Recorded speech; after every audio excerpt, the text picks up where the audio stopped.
Welcome to the Note Investor Podcast.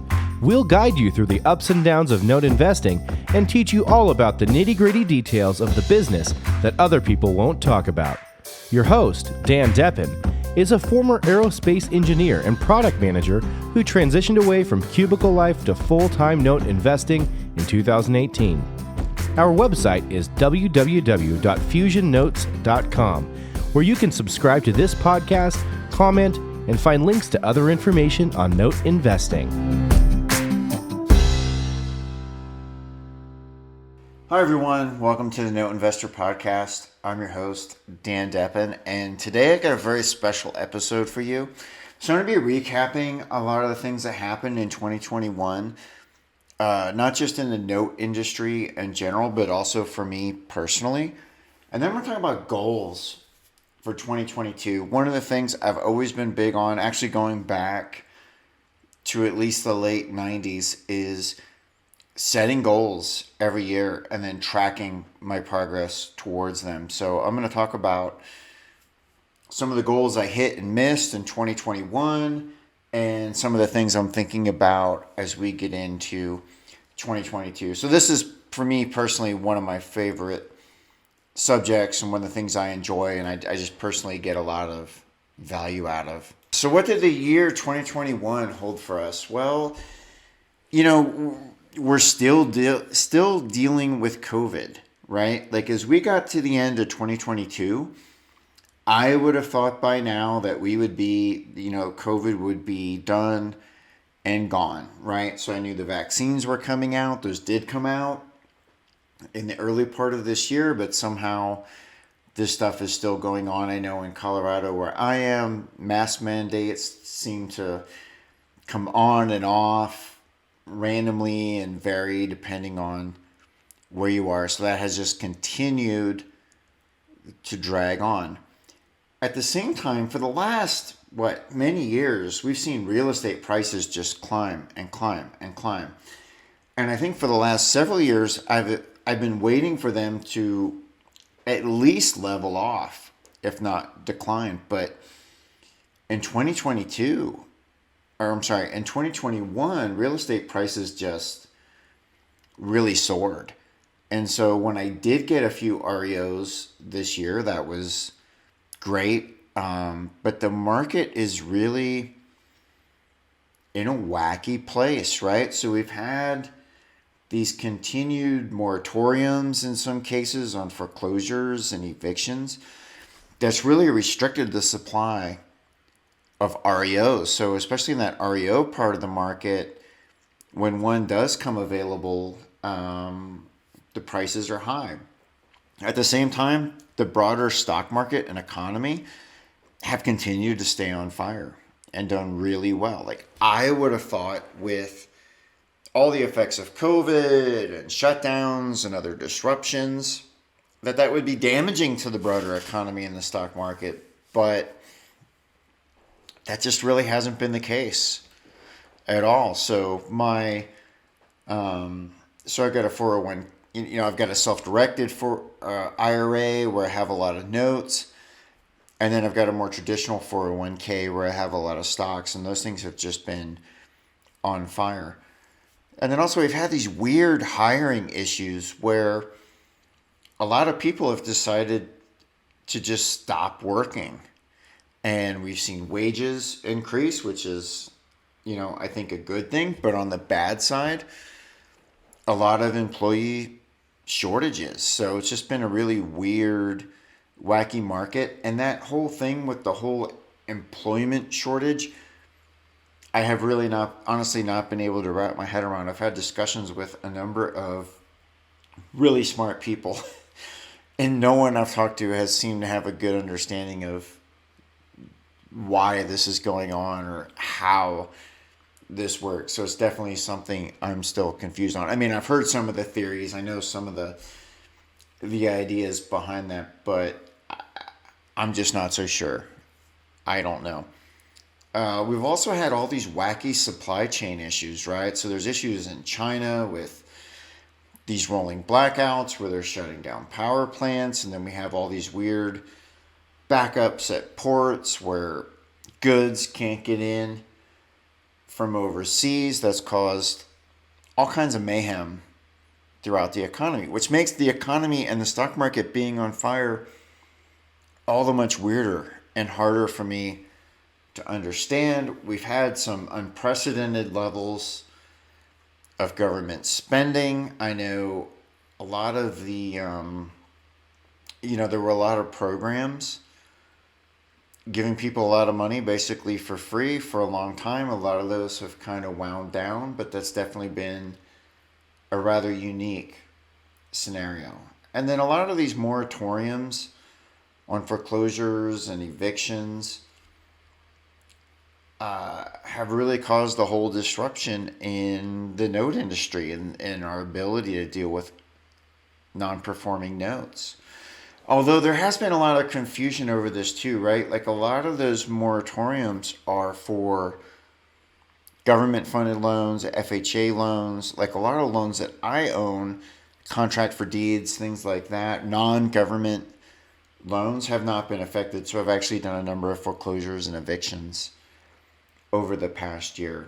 So bottom line, 2021 at the beginning of the year, I thought we would see some return to normalcy, and we haven't quite seen that. It's not quite as weird as it was in 2020, that's for sure, but still not where I expected it to be. And I'll say, like, over the last several years, my ability to do economic and market predictions have been pretty horrific overall, and that kind of continued in this past year.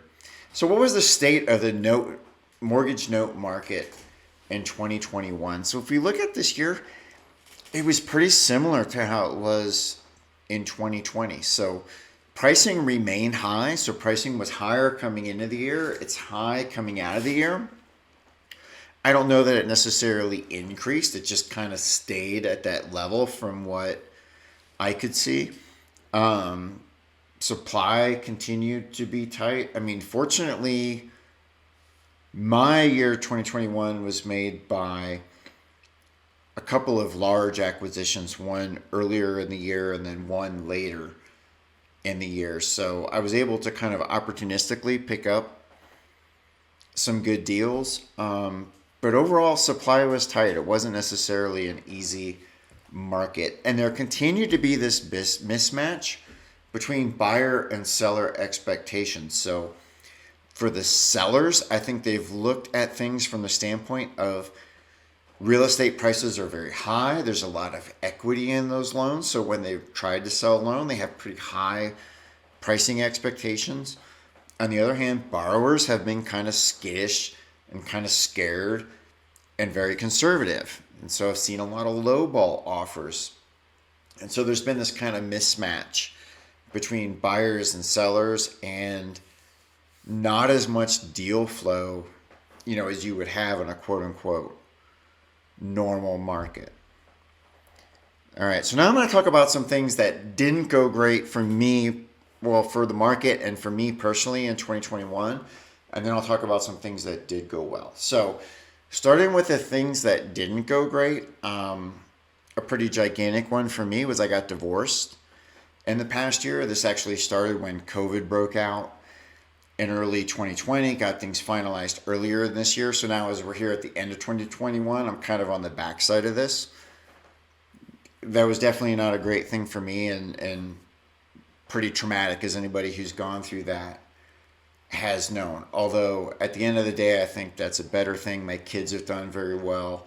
So not a great thing, but ultimately I think I'm going to be better off. The other thing that happened with me is, if you've followed me for a while, I tend to talk about golf a lot. I've been obsessed with golf since I was probably 12 years old. And so whether you're into golf or not, if you're talking to me, I'm probably going to jabber about golf. And my golf game kind of sucked this year. I had some pretty big goals and I sort of struggled. But again, this was kind of a bad news, good news sort of thing. So I was working on some things with my swing. I had kind of hit a limit in my game. So About a year ago, I got my handicap to a +1, so I play a lot of competitive golf. And I had some flaws in my swing that I wanted to correct to give myself the potential to get to like a +2, +3 kind of golfer and be one of the more competitive mid amateurs in the state of Colorado. So I kind of bit the bullet this year to work on some of those swing changes, which I've now got implemented. So I think this is going to set me up well for the future. So it's kind of like one step back, two steps forward in my golf game. Although, in the tournaments I played, I did not perform well. My handicap is now 1 or 1.2, which relatively speaking is good, but not where I want it to be. For the note market, what didn't go great, it just continued to remain tight, right? Like there just hasn't been a ton of supply out there. Even though I've been able to find some deals and I've been able to be kind of opportunistic, it's been a little bit of a tough market. It's just a tight market, right? I mean, if you look at the note market over the decades, or any market for that point, whether you're talking about real estate in general or stocks or specific industries, they go through their cycles over the decades. And, right now, the last couple of years, we've been in a note market that's been fairly tight. Although, as I'm going to talk about a little bit later in this podcast, and as you probably heard if you listened to the podcast last time with Franco Brilli, I think that's probably about to change here fairly soon. The other thing I had that was new for me is I had 2 REOs that had the wire and copper stripped out of them. So back during the financial crisis, in like the 2010 timeframe where there were a lot of REOs out there and commodity prices were high, copper and wire stripping was a pretty big thing. It had kind of gone away while commodity prices went down, but commodity prices are kind of back up. And apparently that's a thing again. Now, on the first one that this happened on, I had insurance paid off. So it actually took a deal that was going to be a losing deal that put me into the black. The second one is more recent. We'll find out as we get to the very end of 2021, beginning of 2022, if insurance is going to pay off and how that's going to pan out. Some other things that didn't go great. So bad behavior on the part of certain individuals in the note market continued. This is something that's always kind of perplexed me. Like I found the note market to be this just amazing opportunity, this cool industry. But there's been a number of people who are just bad actors in the industry. And I continue to see some of that in 2021. So some of this has been flaky buyers. So more than once, right? Especially on when I've been selling notes on paperstack.com. You have these buyers that make an offer. I accept it. They screw around for like 3 or 4 weeks and then eventually back off. I've had a lot of lowball offers. I mean, just insanely non-credible offers where all this performing notes for reasonable prices. And I've literally had bids of like 15% of UPB for loans that are paying. And so I've begun to kind of screw with those people a little bit and either, say, okay, I'll adjust my asking price by $1 or I'll mess with them in other ways because I find their behavior so just absurd and ridiculous. At the same time, I've continued to see flaky sellers. So one thing that's happened to me a number of times, or anybody that's been active in the industry for a while has certainly seen this, is where you have flaky sellers where you make an offer, they accept. You start doing your due diligence. Maybe you pay for BPO, pay for an O&E. And then somebody else comes along that offers, a couple dollars more, and they screw you over and sell it to that other person. I saw that a couple times, and I've even seen this from some kind of large sellers that you would not expect to see it from. And the other thing that surprises me is, I buy for an individual, a reasonable volume. I'm certainly not like a large fund or something like that, but it seems like I'm not the kind of person that it would make sense to hose just to make a couple $100 on a deal, because I'm going to buy a lot of stuff over the next several decades. So why would you alienate me and turn me off to where I'm never going to work with you just to save a couple of bucks? It really doesn't make sense. And a lot of these people that exhibit bad behavior, it's bad behavior. It's not even really in their own best interest. I've also seen a number of flaky buyers of REOs. More than once, I've accepted an offer, had the buyer adjust their offer lower, not based on anything that wasn't already available to them.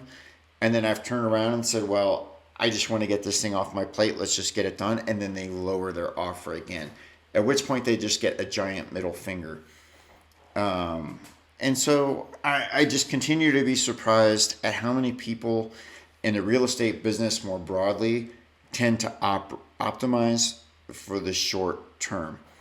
I view real estate investing and note investing specifically as a very long-term game. So I'm 46 years old as this is being recorded, and I think I've probably got a good 30 years, right, to be active in the industry. So all of the people that I interact with, I assume I'm going to interact with them again. The other thing I love about the real estate industry and the note industry specifically is it's a very rinse and repeat business, right? Once you get a good formula down for how to make money in notes, you can run that playbook again and again and again and again. So it makes zero sense to alienate potential counterparties, to make a couple bucks on one deal.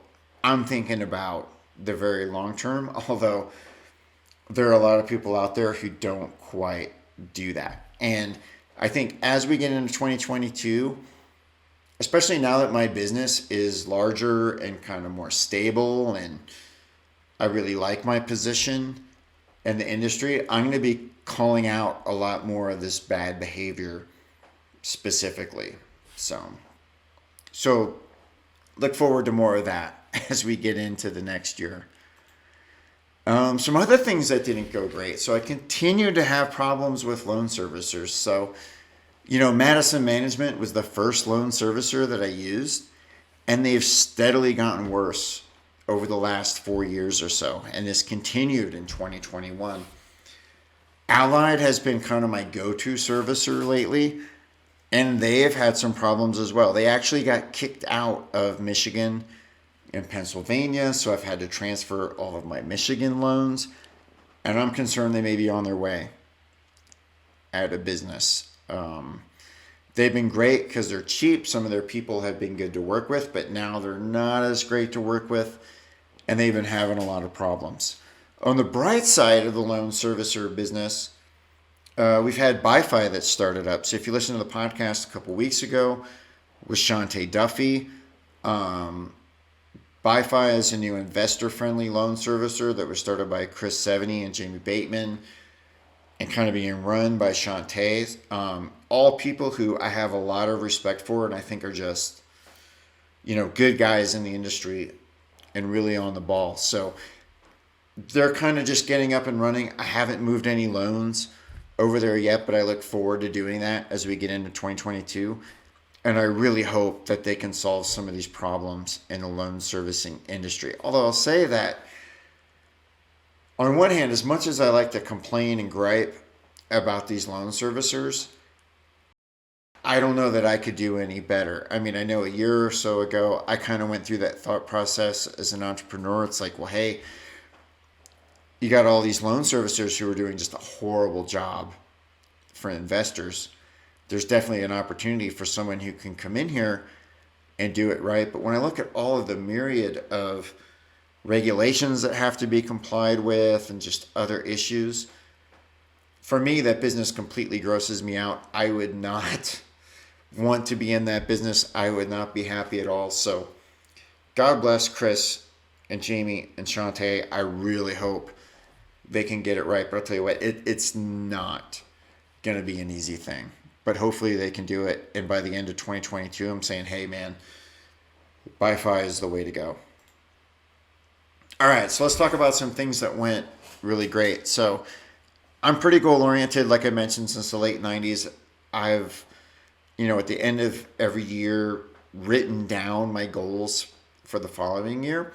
And so some of these I'm not going to provide details because they're kind of personal and business related. But, I did have some profit goals for Fusion Notes, and I crushed those. I mean, I absolutely smashed those. So that felt really, really good. That was largely in part to some particularly big exits that I had. So some deals that went through foreclosure where I got the property back in good shape. And then some of that was just building the scale of my business, right? My portfolio has just kind of slowly grown over time. The other thing that's happened is my portfolio has shifted from kind of non-performing to performing. So it's just become more stable and predictable. And then on that one deal where I had the copper and wire stripped, I had my first insurance payoff. So insurance paid off in full. And it took that deal that would have been way in the red actually into the black. So that was really, really nice.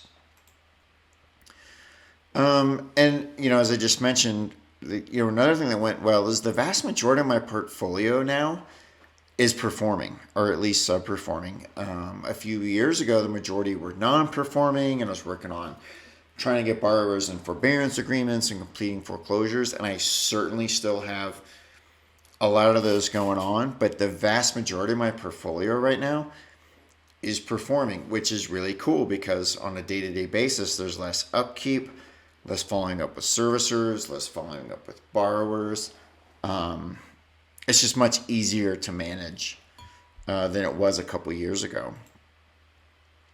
Another thing that went great for me was I released the Note Launchpad course earlier this year. So that's an online training course that can take someone who wants to get into note investing from zero to actually buying notes in under 30 days.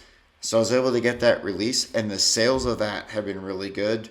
So I'm, an engineer. I'm a planner. I have an MBA. So I don't go into anything without a plan or a baseline or some expectations. And the sales of the course far exceeded my expectations. So, and the feedback on the course has been really, really good, overwhelmingly positive. So that's been really awesome. Really happy with that. On a more personal note, so I also like to set a lot of fitness goals and like to kind of take care of myself. And I was able to get my body fat to 13.9%, which as, someone who's in their 40s, that's above the 90th percentile for men. So I was very happy with that. I was also able to gain a few pounds of muscle, which, to be age 46 and actually be stronger than I ever have been, I'm really, really pleased with that. So I'm interested to see kind of as I get older here, how long I can continue to get stronger until things start to fall by the wayside. The other thing I did personally was I bought my dream house. Now, real estate prices have been super high, so this was not the best market to buy in. And the Colorado market is, I think just about every market in the United States this year has been pretty tough. Colorado's probably tougher than most, not quite as insane as maybe like California or Austin, but it's definitely up there. So it wasn't cheap, but the timing for me made sense. And the place that I'm in now is just completely awesome. It's really close to my kids' schools. They can walk or ride bikes to schools. I've got a double oven, which I've never had, a gas stove, which I've never had. This place was built in 2015, so it's very modern. And the wife of the family who had lived here before it and had built it actually was an interior designer. So the whole place is just freaking amazing. So I've really been enjoying it. When I made the offer on the house and got it accepted, I knew it was really nice and I was going to like it. But as I've been in here like every day, I like it more and more. So that's just been something in my life that's been really awesome for me. this year. Another thing that went great, even though I missed it, was Note investors were able to get together in person again. So the Note Expo conference that Eddie Speed and Bob Repass run happened in early November in Texas. It's a great conference. I've been there a few times. Unfortunately, I was not able to make it this year. So that was kind of bad for me, but in general, I think it's really good when investors can get together and talk about the industry. So even though the world has not completely gotten back to normal, this is, kind of a nice thing to see happen. And I think, they run a really good event. So if you've never been there before, if you weren't there this year, I highly recommend checking that out as we get into 2022. Other things that went good for me is, as you know, you might be either watching this on YouTube or listening to the podcast, but my audience has grown overall. So I'm up to 1,190 YouTube subscribers, which is a 40% increase over the year, and a 1,900 hour watch time, which is up 27%. Now, I didn't quite reach my goals for this, so I had goals of getting to 1,500 subscribers and 4,000 watch hours, but it was a really, really significant increase. So plus 40%, plus 27%. And again, I view note investing and my Fusion Notes business as a long-term game, right? So I feel like I have about, at least like 30 years left. So if I can grow these things at 27%, 40%, man, if I can just continue to do this over the decades, it's going to be really, really great. And then back to golf, even though my golf game was kind of a struggle bus, I did have some wins on the golf course. One of my goals was related to how far I hit the ball and the ball speed. So if you don't follow golf, don't worry about this. But, I was able to hit 170 mile an hour ball speed, which is really smoking. So that equated to like a 330 yard carry distance in Denver where I play. I was also able to take a short game lesson with a former PGA Tour pro named Larry Rinker up in Vail, Colorado. So Larry Rinker played the PGA Tour from like the very early 80s, up into the 90s, and just learned a lot of amazing things. And he had a lot of great anecdotes. He's a funny guy. So as he's showing me things on putting and chipping and other things, he would tell me where he got them from. So he was showing me these like things on chipping, and he's like, yeah, Paul Azinger taught me this. And then he was showing me something on bunker plate, and he's like, yeah, Jack Nicklaus taught me this when we were playing a practice round at the Memorial. So very awesome experience. Very, very cool. So even though overall I didn't have my golf game or my handicap where I wanted it, I didn't win any tournaments, there was a lot of cool things that happened. So now it's kind of time to think about 2022. And I highly recommend that you sit down and make some goals. And especially this part where we get to the end of the year and it's holiday time, generally things tend to slow down. Usually people have a little bit more free time than they have at other points of the year. It's really a good time to sit down and do your goals. And so you're going to want to have a framework for that. There are a lot of different frameworks that you use.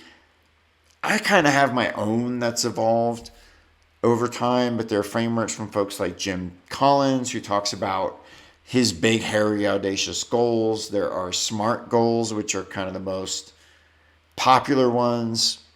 This from Jim Rome, or OKR's Objective and Key Results from John Durr. So a lot of different ways to do it. How you do it doesn't really matter. If you want to do it your own way like I do, that's great. But I think the key thing is to sit down and really plan those out and be deliberate about what you want to accomplish in 2022. So what are my predictions for what's ahead of us in 2022? Well, I already mentioned that, my predictions for 2020 and 2021 were pretty far off the map. However, I really think that for 2022, this next wave of foreclosures is finally going to hit. So if you look at the foreclosure rate over the decades, right, It ebbs and flows. It has these peaks and valleys, and it's been very, very low for a few years. But if you didn't listen to the last podcast with Franco Brilli, and if you haven't, I highly encourage you to go back and check that out. They could be extended. However, a lot of the moratoriums are scheduled to expire on January 1st. And if those are not delayed, or even if they're delayed, but just delayed into the front part of 2022, you're going to see all of this pent-up demand for foreclosures hit the market. So a lot of these lenders are going to start foreclosing. You're going to see more REOs in the market, and I think you're also going to see more inventory of notes on the market. So one of the big things that enlightened me on the podcast last time with Franco that I had not thought about myself was that with this challenge of hiring that I talked about in the beginning of this podcast, a lot of the mid-sized banks, hedge funds, are having trouble hiring people. So when they were able to kick off this large wave of foreclosures, they're not necessarily going to have the bandwidth to manage those. And that could encourage them to just sell them instead. So if you've been waiting for the note market to turn good, I think there's a really good chance that 2022 is going to be your year. And I know personally, I'm kind of sitting here just waiting to pounce on this. So for my goals for 2022, obviously I want to do a lot of new deals, but I'm just going to be opportunistic about it.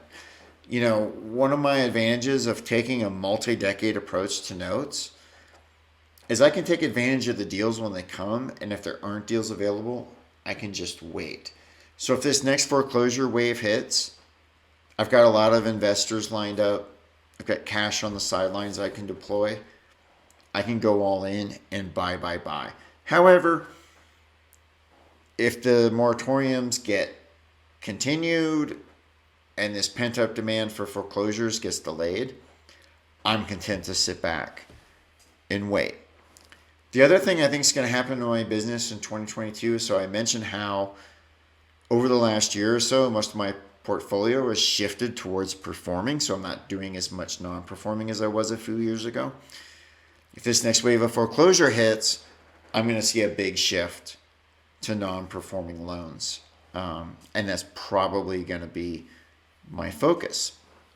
And then also from my content standpoint, from my YouTube channel and podcast, I'm really going to be focused on getting the right content to the right people. So the people who consume my podcast, my YouTube channel, what they're interested in is kind of all over the map, right? So you've got people who are just sort of find the note business entertaining. They're just kind of fascinated by this whole world.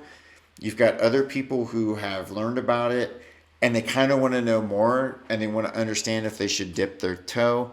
And then you got people who are like ready to dive in and start doing deals and other things. So I'm going to be doing some things in my different channel, my newsletter, my YouTube channel, to try to focus the right content to the people who are looking for it.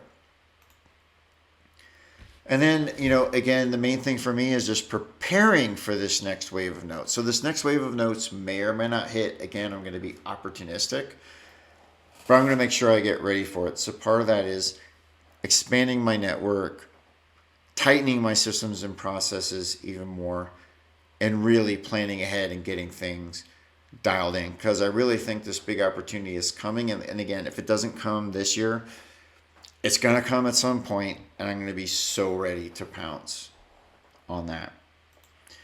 For my YouTube channel, I talked about all the growth that I had over 2021. So I do want to increase those subscribers from 1190 up to 1500. That would be about a 21% increase. And I really want to get those hours watched from 1900 to 4000, which would be over 100% increase. So that's pretty aggressive. But if I can get to those goals, then YouTube will allow me to do some extra cool things on that channel that I can't do now that I think will be a lot of fun for everybody. And then I want to make the Note Launchpad training course even better. So I plan to add some new content. And of course, people who are already members of that, they'll just get the new content. And then I've got my Note Ninjas private Facebook group, which, honestly, I haven't posted as much content there as I would have liked to, but I want to have more exclusive content there for those members. On the golf front, so I mentioned how I hit 170 mile an hour ball speed this year. I want to make that not just like the max achievable, but kind of my standard. If I do that, I'll be hitting the ball an insanely long ways. My handicap, which was 0 for most of the year, went up to 1. The lowest it's ever been has been +1. I'm going to get that all the way down to +2, which I think is going to be very achievable. So one of the great things about my new dream house that I talked about is I've got a basement with a roof tall enough that I can swing a driver. So I've got a golf simulator in the basement now. I'm going to be building out a whole practice area in the basement. I think that's going to help me get a lot better. And one of my other goals is to win another club championship in golf. So I've won 5 club championships in the past. That didn't happen this past year, but I want to add another one of those in 2022. So now's the time for you to think about what your goals are in 2022, if you haven't already. And I would love it if you dropped me an email at dan@fusionnuts.com and let me know what your goals are, or maybe in the comments here if you're watching this on YouTube. This is the best time of year to think about this, and you really want to, it's really the best way just to progress your real estate business and other aspects of your life. But at the same time, don't forget that 2021 is not over yet. So if you've got goals for 2021 that maybe you wrote down and forgot about, or you haven't quite achieved yet, you've still got a handful of weeks to get there. So as much as I like to talk about 2022 and I'm kind of thinking about the next year, don't forget that there's a lot that you can still accomplish in 2021. But if nothing else, make sure you make your plans for 2022. And what I'll leave you with is, as we get into this holiday season, when people tend to have more time, if you've been thinking about notes and haven't gotten into it yet, like I said, I think this next wave of notes is coming here pretty soon. When the next wave of notes hits, that's not when you want to be figuring out how to take advantage of it. When the next wave of notes hits, you want to have your systems and your game plan together so you can jump in and take advantage of it. And so I think between now and the end of the year is a great time to do that. So I highly recommend checking out the Note Launchpad training course at notelaunchpad.com. So I've got a ton of videos that go really in depth of all the phases of note investing. I've got spreadsheets and calculators that you can just download, so you don't have to be an Excel expert. You can just download these things and run. I've got templates, checklists, all of my standard operating procedures, a lot more. And then, of course, access to me through the private Facebook group where you can ask whatever questions you have. And this should be releasing on Tuesday, the 23rd. And if you stay tuned in the next couple days, there's probably going to be a holiday special that comes out. So if you follow my channels, please stay tuned to those, because I think there'll be some good deals coming out. So that's my podcast on goal setting for 2022 and my recap of 2021. I hope you enjoy that. I hope you really sit down and hit a lot of those goals in 2021 that you may not have wrapped up yet, and really start making some detailed plans for 2022. I think 2022 is going to be an awesome year. I think it's going to be good for the economy. I think we're going to see the next wave of notes hit the market. I think we're going to see kind of a return to normalcy after COVID, and there should be a lot of good things happening. So set yourself up to take advantage of those things now, and I will see you next time. Thanks.